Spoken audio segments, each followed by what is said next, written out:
just a springboard to kind of get us into this discussion of what are labeled prehistoric times, and really that's a misnomer, and I think I've kind of made that clear in the series. It gets us talking about the truth about dinosaurs and things like that. And but one thing that I wish, at the end of the message, I've been doing this thing called your Yabba Dabba Doo. And I kind of wish I would have called it your Bam Bam. I've got a friend that every time he says something good, he'll go, bam, like boom, there it is, bam. And but we've been using this kind of idea of doing a fact check on the Flintstones, and I hope that in some ways that it's opening up some new ideas for you. Well, one thing that I did want to say, and I want to make this clear, a lot of the teaching that I'm doing, it is research-based, but there's a lot of different opinions on that out there. Now, the point is not to say this is correct, this is right. That's not the point. The point is to really just make you realize that the creation of the world and the universe cannot be reproduced in a lab. You can't take a petri dish and make your own world. It can't be done. And you can't observe it. And the basic rules of science is, number one, it has to be repeatable. Number two, it has to be observable. You are not going to be able to get in a time capsule and go back and recreate it. So what I'm trying to do is give you an idea that, hey, there are some different opinions. And there are actually much better opinions, in my view, that support a creation from a designer who loved the world and made you. Much better opinions than to say that we evolved from sludge over millions of years and that we're trying to arrive at some sort of higher consciousness and bigger, better being. One of the things that I have been pointing out is this. Sometimes it's less about science and more about personal preferences on views. For instance, I don't know if you know this, but I want to say thanks to Pete for this comment, but it really is true. Charles Darwin, I'm sure you know that Charles Darwin is the founder of really modern-day father of evolutionism, and his book, The Origin of Species, is really the groundwork, though it's much debated by scientists all throughout the world. No one has found that missing link that Darwin spoke of. But I find it really interesting. You might find this interesting. The real reason behind why Charles Darwin wrote his book wasn't really about evolution so much as it was about his personal bias as a racist. In fact, the original title of his book, you know it as The Origin of Species, but the true title of his book is The Origin of Species by Means of Natural Selection, subtitle, catch this subtitle, Preservation of Favored Races in the Struggle for Life. If I were a person of color, for instance, if I were African American, I would really be offended by Charles Darwin. He was a person who was a supremacist. And that's really what it was all about. It's sort of like the founder of Planned Parenthood. I want to say thanks to Nick for this info. I did not realize this. Margaret Sanger, who was the founder of what became Planned Parenthood, which, by the way, now, current news, right? This year and the last year and the year before that, we've been finding out what Planned Parenthood is really all about. And here's the thing, though. Margaret Sanger wrote, she was the chief editor of a magazine called the Birth Control Review, and it was basically, Birth Control Review was the voice of her movement, which at that time was called the American Birth Control League, later became Planned Parenthood. Margaret Sanger was really about racism, not about racism, but about exclusivism, and she was into eugenics and eugenism. She really believed that you could become like a superior being and that certain people were better than other people. In fact, here's a direct quote from this is on the what's it called, the masthead. The masthead for Birth Control Review. Right up at the top it says, to create a race of thoroughbreds. And then listen to this quote. Here's the aim for really what became Planned Parenthood. To promote eugenic birth selection throughout the United States so that there may be more well-born and fewer ill-born children, a stronger, healthier, and more intelligent race. That should make you shudder in the core of who you are. How dare anyone think that one person is better than somebody else? So I pointed out in week 1 that homosexuality has a slant towards evolutionism. And the reason is the liberal lifestyle from all points really needs evolution to be true in order that they may be absolved of biblical responsibility. Amen.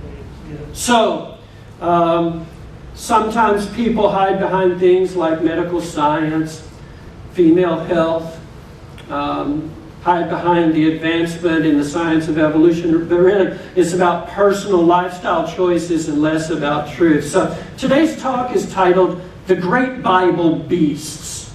The Great Bible Beasts. I want to tell you about 4 super beasts that are found in the Bible. And here's the first one. Behemoth is in beast mode. If you're keeping notes, you will find that if you have a background in sports lingo, it might help a little bit this morning. But Behemoth is in beast mode. Now, the Bible speaks about these different beasts that are gigantic, strong, powerful, just enormous creatures. And the first one we're talking about is one called Behemoth. And it's found in Job chapter 40. And I want to read from verse 15 down through verse 24. But just notice some of the description about this enormous beast, Behemoth. Verse 15, look at Behemoth, which I made along with you, and which feeds on grass like an ox. So do you remember the setting? This is that portion of the book of Job, which is, by the way, the oldest literature of the Bible. Job predates Genesis in the time that it was written. And Bible scholars agree across the board it is the oldest writing in the Bible. And this is that part of the book which is written as poetry but speaks factual settings. And it says that Job, who has gone through all of this horrendous test and trial, he just can't take it anymore, and he just cries out to God, and God answers him from the whirlwind and begins by saying, okay, Job, you want to hear from me? Brace yourself. Get ready to take it like a man. I don't want to be Job right now. But he says, look at Behemoth, which I made along with you, one which feeds on grass like an ox. And the word Behemoth, the Hebrew word Behemoth, means beasts. In fact, both the Egyptian language and the Aramaic language have the same word. They pronounce it slightly different, but it's a word that means beasts. Verse 16, what strength it has in its loins, what power in the muscles of its belly. So it's a grass-eating huge animal with tremendous stomach muscles. We know that. Read on. Its tail sways like a cedar. The sinews of its thighs are close-knit. Its bones are tubes of bronze. Its limbs like rods of iron. Verse 19. It ranks first among the works of God, yet its maker, key word, it has a maker. Its maker can approach it with his sword. The hills bring it to their produce, and all the wild animals play nearby. Under the lotus plants it lies, hidden among the reeds in the marsh. The lotuses conceal it in their shadow. The poplars by the stream surround it. So, now if you look at the careful description, you study it out in the language, you see that it's a four-legged beast. It has legs similar to a cat or a dog, 4 legs underneath the animal. But the neck is serpentine-like. In fact, there's artwork, numerous artwork with long necks, and so it's really distinguishing. Now, a big tail, so a giraffe has a long neck, but a giraffe doesn't have a long tail that's as big as a cedar tree that could absolutely bring devastation. And so, this is an incredible animal of some sort, and the Bible scholars debate back and forth. Some say, well, it's talking about a hippopotamus. This is the largest animal, strongest animal that would fit this description in that area. But a hippopotamus weighs somewhere around 3 to 4 tons. But this animal would weigh somewhere between 16 to 18 tons. So the description goes on, verse 23, a raging river does not alarm it. It is secure, though the Jordan should surge against its mouth. Can anyone capture it by the eyes or trap it and pierce its nose? So this is an animal with a nose. We know it has a face. It's breathing. Here's an image of probably what it looked like. This is an artist's description. Behemoth is in beast mode. If you're a big Ladainian Tomlin fan, he's in beast mode. Here's the second one. Leviathan levels the playing field. Leviathan levels the playing field. So if you're a sports guy, you know that sometimes they'll talk about a key player and they'll say, this guy really levels the playing field. What do they mean by that? They mean, man, their team isn't quite as great as the other team, but this guy evens things out. This one player is so good that he brings it all level. But in quite a literal way, Leviathan, he could level the playing field. I mean, he literally could. You're going to see as we read about him, he could be equal in strength to a mighty bulldozer scooping up tons of dirt. He could, with his tail, sweep and level out and be like a road grader. He was an enormous beast. We're reading Job chapter 41. I'm not going to read all of chapter 41. All of Job 41 talks about Leviathan. But if you were to break down the finer points, that's what I'm going to get you. Verses 1 through 4, it says this: can you pull in Leviathan with a fish hook? Or lie down, or tie down its tongue with a rope? I think what he's saying is they don't make fishing line with a test line strong enough. Give up. Think you're going to go deep sea fishing on Leviathan, you're not going to get him. Can you put a cord through its nose or pierce its jaw with a hook? So again, it had a nose. We know that it had a face. We know it's a breathing animal. It has to come up for breath. Will it keep begging you for mercy? Will it speak to you with gentle words? Will it make an agreement with you for you to take it as your slave for life? You think Leviathan's going to try to work out a deal with you? Just let me live. Let me off the hook. I'll do anything you want. You can put a harness around me, tame me, put me in a corral. Not Leviathan. Look at Job 41, the next part, verses 7 to 9. I'm skipping a few verses, but can you feel its hide with harpoons or its head with fishing spears? Good luck. You think you can take Leviathan down? So its hide is so tough that it repels spears. If you lay a hand on it, verse 8, you will remember the struggle and never do it again. I love that. Any hope of subduing it is false. The mere sight of it is overpowering. It struck fear in the heart of man instantly. Look at verse 13 to 17. We'll read off this next part. Who can strip off its outer coat? Who can penetrate its double coat of armor? Who dares open the doors of its mouth, ringed about with fearsome teeth? Has a terrible mouth with huge teeth. Its back has rows of shield tightly sealed together. So it's scale-packed hide, and it's not like scales on a fish. It's totally different. But these are more like bumps of skin that are surrounded by rosette patterns, and it becomes like the shield of armor The shield is so strong, it would be similar to like what an armadillo has. If you've ever been to Texas, maybe you've seen armadillo as roadkill. Never as breakfast, but sometimes, I don't know. But interestingly, the armadillo is still around here, but it's extinct in parts of the world. So in our lifetime, we've seen animals that go extinct, but because of not being able to survive. But we still have them. But this animal is huge with scale-packed hide. It's impenetrable. Verse 16, tightly sealed together. Each is so close to the next. There's no air can pass between. They're joined fast to one another. They cling together. They cannot be parted. Look at verses 18 to 20. Its snorting throws out flashes of light. Its eyes are like the rays of dawn. Okay, so is Job just speaking poetically?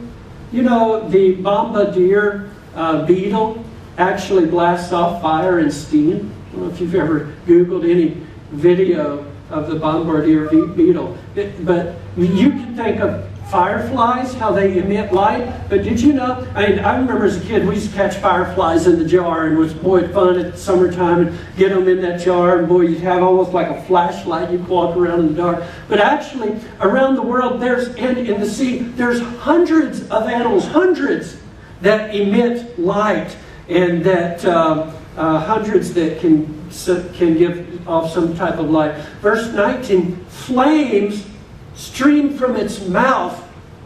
Sparks of fire shoot out. Smoke pours from its nostrils as from a boiling pot over burning reeds. So we've got some type of an animal, fire breathing from its mouth, smoke coming out of its nostrils. There's a lot of debate about what it was, but on some level, it has to be some type of a dragon-like, dragon-esque type of a creature. Here's an image of what it probably looked like, Leviathan, based on the best guesses. And I don't think you want to mess with him. Number 3, the third beast. Seraph is not a laugh. Seraph is not a laugh. Numbers describes in chapter 21 this beast. And look at what it says. Then, in verse number 6, then the Lord sent fiery serpents among the people, and they bit the people, so that many people of Israel died. Now, this word is actually, the Hebrew word is seraph, but it's actually nahak seraph. Israel had this word seraph, and in the Hebrew language it meant fiery serpent. Interestingly, seraph sounds very similar to another word, not the seraph. Seraphim are flying angels, angels that take flight. But the seraph, it is believed, was a flying serpent. Egypt had a word, seraph. Same word, same thing, a fiery, flying serpent. Now you might think, Keith, you are nuts, you're out of your mind. Just look at what the Bible says and be open to the idea that this might be an animal that is now extinct. Isaiah 14:29 and then Isaiah 30. Just notice the wording, and I'm reading from the English Standard Version because it is closest to the original intent of the Hebrew language. Rejoice not, O Philistia, all of you, that the rod that struck you is broken. For from the serpent's root will come forth an adder, and its fruit will be a flying, fiery serpent. Notice this, Isaiah chapter 30, verse 6. An oracle on the beasts of the Negev. Through a land of trouble and anguish, from where come the lioness and the lion, the adder, and the flying, fiery serpent. What could this flying, fiery serpent be? Well, Here's an image of what it probably looked like, and you see why Nahash-Saraf is no laugh. All of these, of course, are artist depictions. We can't know, but I can tell you that you don't want to mess with these beasts of the Bible. And then here's the fourth one and the last one, and it's called Katos. And I like to say it this way: Katos, like a boss. Katos. This is the great beast that swallowed Jonah. You'll remember Jonah chapters 1, 2, 3, and 4. This amazing book that tells how God sent a giant fish that swallowed Jonah, and Jonah was in the belly of the fish for 3 days, until finally the reluctant, the little bit of eccentric and paranoid prophet finally got thrown up out of this great fish, landed on the seashore, and he finally obeyed God, and he went to Nineveh and preached. And so here's what happens. In our modern world, we very often try to explain things away in the Bible. We say, well, there's no way that a whale could swallow a man whole and carry him to the depths of the ocean and then come back up and spit him out after 3 days. And let me tell you, and Nick can verify this, Stephanie and I and Nick and Taylor had the wonderful privilege of tracking with a blue whale for 39 minutes off the coast outside of Los Angeles. The captain of the boat got really excited. He said, folks, this is so rare. He said, we're tracking with a blue whale. There's only 8 of them known to exist along the western seaboard. And so we followed that whale for 39 minutes, and he would dive down deep, get a huge gulp of air, and he could stay down for 3 minutes, and then he'd come back up, and he would surface every 2 or 3 minutes. But when he did a deep dive, it would be like 9, 10, 11, 12 minutes. The captain would say, here he comes again. And I'm telling you, seeing that fish, that whale, that mammal, made me realize easily that thing could swallow me and not even know it. 100 feet long. Look, just go online and just Google it and look at the pictures of some boats underneath blue whales, and you won't have any doubt that it could happen. But this is really interesting, because Jonah was swallowed by the Hebrew language. It uses a word that means any type of large marine type animal. It doesn't really say fish. It could be, but it's a huge marine-like animal. So in the New Testament, Matthew is writing about it. And here's what he says, verses 39 and 40. He answered, Jesus speaking, a wicked and adulterous generation asked for a sign, but none will be given it, except the sign of the prophet Jonah. For as Jonah was 3 days and 3 nights in the belly of a huge fish, so the Son of Man will be 3 days and 3 nights in the heart of the earth. So, Jesus uses Jonah's experience with the giant fish for what he's going to experience when he dies. He'll be in the earth nations. Did you know that in 1066, in France, they depicted the Duke of Normandy conquering England? And when he does it, there's artwork that depicts it. He's riding in a ship with a dog-like head adorning the ship's prow. And that is the Katos Megalis. Here's a picture of Katos, what artists say he must have looked like. And I'm going to tell you something. I don't know if any of these are true. Because, unfortunately, they didn't have their phone with them to take pictures back then and post it on Insta. Okay? But just imagine, if you encountered one of these 4 beasts, whoo, you better watch out. You think that you could handle that? Here's the amazing thing about it is that our creative God made an amazing planet with incredible beauty and unimaginably creative animal life.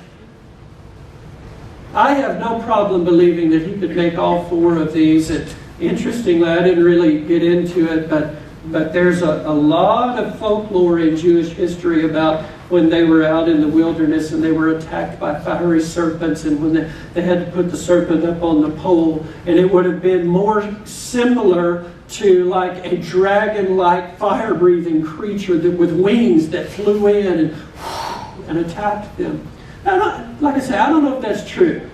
Not only did they not have smartphones, they didn't even have Polaroids back in those days. They didn't even have do you remember when we used to take Kodak film down to the shop on 35 millimeter? We waited to get it developed, and we looked at the pictures and we thought, oh, I thought I smiled in that one. Oh, your eyes are closed now. What a different world we live in now, right? Way, way different though than they lived back then.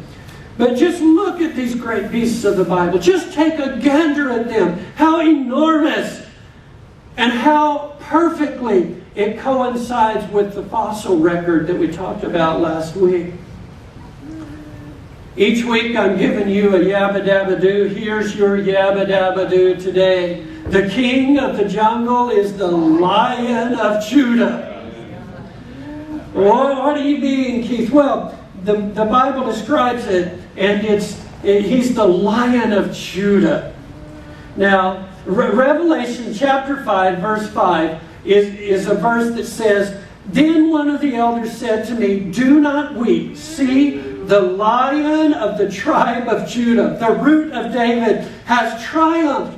He is able to open the scroll and its 7 seals.'" Your God, the Lion of the tribe of Judah, is the one that tames all beasts. You think the lion tamer is something? You should see your God. He is the one who says to the mighty Leviathan, "Here, boy." He says to the fiery serpent, "Here, play fetch." The mighty, big, huge dinosaur, he just says, "Hey, come here. You want a good old belly scratch? Turn over here, boy." Now, we don't have those kind of animals anymore. But I'll bet you that the giants that attack you in the spirit realm, they might as well be Megalus Ketos. They might as well be huge flying serpents, because sometimes you just think, how am I going to stand this? It just keeps coming. It just keeps coming. But the Lion of the tribe of Judah is on your side, and he overcomes all. I want you to stand on your feet. We're going to close this morning just celebrating and singing and worshiping our God. And as you're singing these words, let the heartfelt belief just rise up in your heart that your God has got this. He is in control. If He can tame the beasts of the world that He created, He can tame anything that rises up against you. Pastor Mo, lead us and let's sing. The greater I faith I can do with your life. If you're willing to pour out your heart, I'm willing to pour in my glory. Come, step forward. Come, release your heart to me, and I'll show you magnificent things.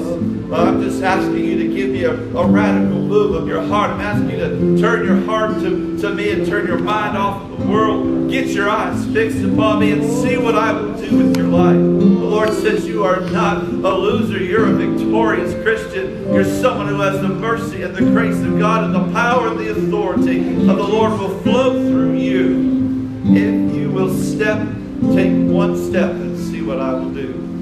That's Praise you. Glory to God.